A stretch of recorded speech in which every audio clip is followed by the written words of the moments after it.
नाटक और एकांकी में अंतर बता रही हूँ। नाटक में कई अंक होते हैं, एकांकी में एक ही अंक होता है। नाटक में जीवन का वृहद चित्रण होता है, एकांकी में जीवन का खंड चित्रण होता है। नाटक में कथानक में फैलाव होता है, एकांकी के कथानक में घनत्व होता है। नाटक में लगभग 3 घंटे का समय लगता है, एकांकी में लगभग आधे घंटे का समय लगता है। संस्मरण और रेखाचित्र में क्या अंतर है? देखिए, संस्मरण और रेखाचित्र। संस्मरण किसी महान व्यक्ति या घटना के संबंध में होता है, संबंध में होता है। रेखाचित्र किसी भी व्यक्ति के संबंध में हो सकता है। संस्मरण में चिंतन की गहराई होती है, रेखाचित्र में शब्दों की परंपरा होती है। संस्मरण पूरी तरह सत्य पर आधारित होता है, रेखाचित्र में कल्पना का सहारा लिया जाता है। ये मैंने आपको नाटक और एकांकी में अंतर बताया। ये बहुत आईएमपी है, क्योंकि बोर्ड क्लास में यह अवश्य आता है।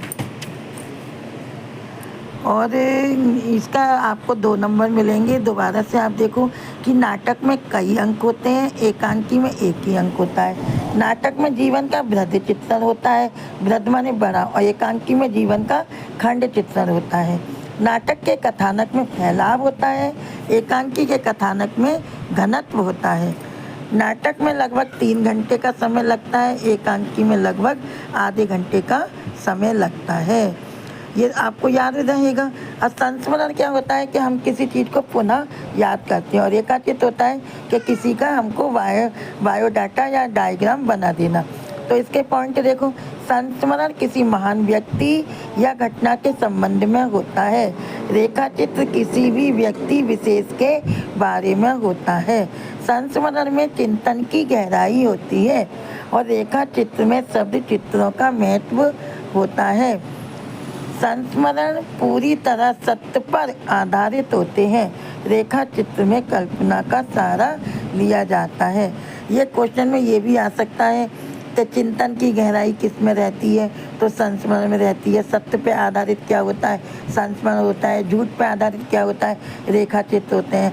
ऐसे ये भी क्वेश्चन बन सकता है इससे कि नाटक में कितने अंक होते हैं? नाटक में 3 अंक होते हैं। एकांकी में कितने अंक होते हैं? 1 अंक होता है। एकांकी किसे कहते हैं? 1 अंक की विषय वस्तु को एकांकी कहते हैं। नाटक किसे कहते हैं? कम से कम 3 अंक की विषय वस्तु को हम नाटक कहते हैं। इससे कई प्रश्न बनेंगे और बोर्ड में ये जरूर आएंगे। बहुत आईएमपी है, आपको बिल्कुल माइंड में बिठा ही लेना है। ये नाटक और एकांकी के क्वेश्चन आपको समझ में आ गए होंगे, तो 2 नंबर आपके कंप्लीट हो जाते हैं। धन्यवाद, थैंक यू।